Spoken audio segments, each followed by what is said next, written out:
Благодарам, господине Джафери. Почитувани колеги пратеници, почитувани медиуми, на самиот почеток да посакам успешна работа на овој парламентарен дом,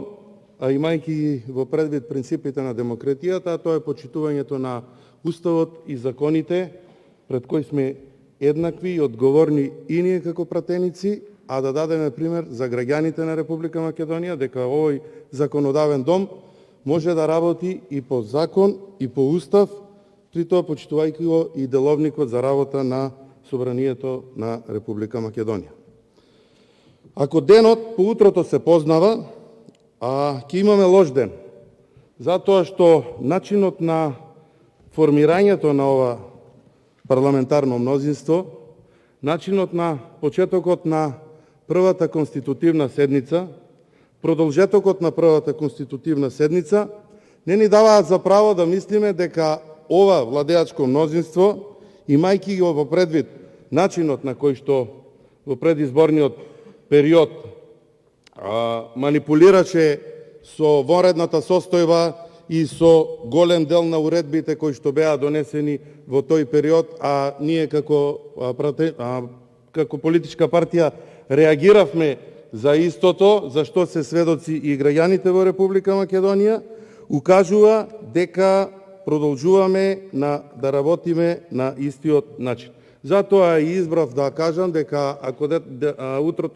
денот по утрото се познава, ќе имаме лош ден. Јас би сакал малку ретроспективно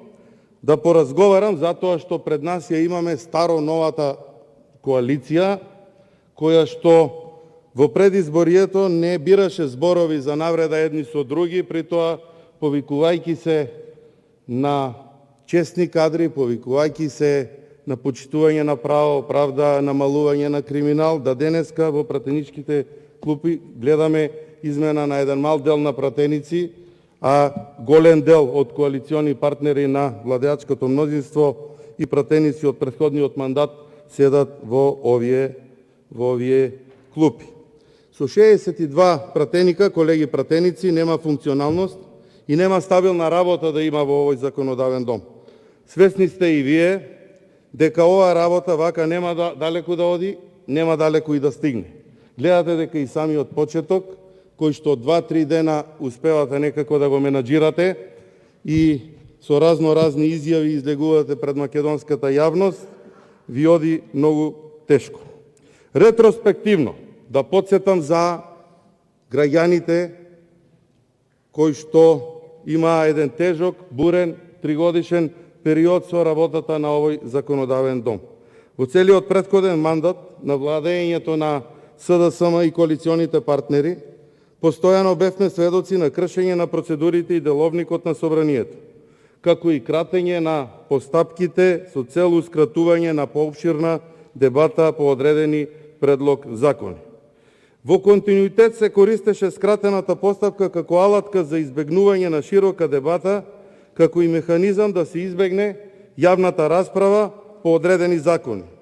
Сето ова укажува на тоа дека власта се плаши да ги посочи аргументите со пратениците на опозицијата.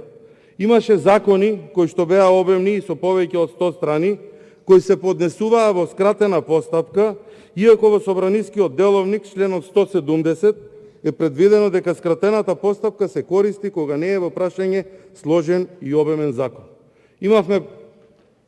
практика во овој законодавен дом да сосема нови закони бидат пуштени во собраниска процедура по скратена постапка. Не заборавајќи при тоа да споменам за граѓаните, затоа што ние добро знаеме,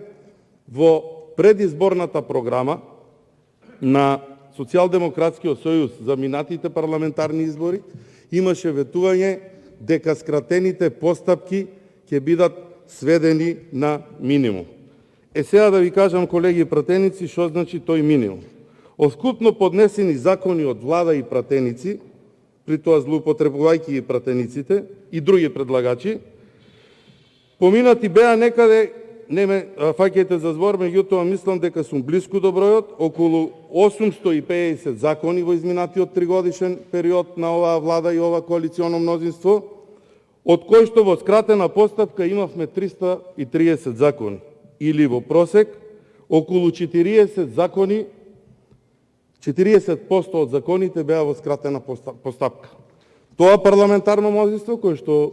не убедуваше и ги лажеше граѓаните дека скратената постапка ќе биде минато, успеа да во минатиот тригодишен мандат 40% од законите кои што ги донесе, да ги донесе на начин на кој што ги донесе, по скратена постапка, избегнувајќи ја дебатата, избегнувајќи ја можноста за транспарентност по истите, иако устите им беа полни со транспарентност. Да го спомнам и европското знаменце, кое што буквално ние како пратеници, знаејќи ја регулативата и деловникот за работа во собранието, чекавме наутро да видиме дали на некој закон кој што нема додирна точка со европската регулатива ќе осамне европското знаменце. Нешто за што и на самиот Жан Моне процес беше многу разговарано за злоупотребите кои што ги правеше ова владеачко мнозинство. Ова владеачко мнозинство, повторно ќе кажам, е истото владеачко мнозинство кое што на вака срамен, нефункционален начин, не почитувајќи ги правата и обврските на сите пратеници, го злоупотребуваше деловникот и не даваше можност да дискусија отворена, транспарентна пред самите граѓани. Ќе ги спомнам и интерпелациите кои што од страна на ВМРО-ДПМН беа поднесени 8 на број. На крајот, на 26 февруари, при распуштањето на Собранието на Република Македонија, ние имавме две завршени интерпелации и 6 интерпелации кои што има деловничка обврска да бидат ставени и разгледани од страна на Собранието како највисок законодавен дом и надлежни за работата на министрите, 6 интерпелации останаа неразгледани. Меѓу кои, морам да спомнам, остана и интерпелацијата на господинот Роберт Алагјозовски, како прв министер на оваа влада за култура, после господинот Алагјозовски имавме уште 2 министри за култура. Ете толку од транспарентноста, желбата за работа, можноста за зборување и начинот на функционирање на овој хибриден режим кој што го доби епитетот хибриден режим од светски признати и високо квалификувани институции по таа област. Хибриден режим, корумпирана власт,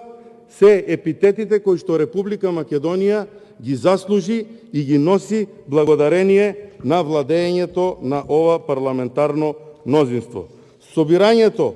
на пратениците, односно малиот број на пратеници, не ни дава можност да размислуваме дека овој законодавен дом ќе биде функционален и дека ќе можеме да работиме како што треба.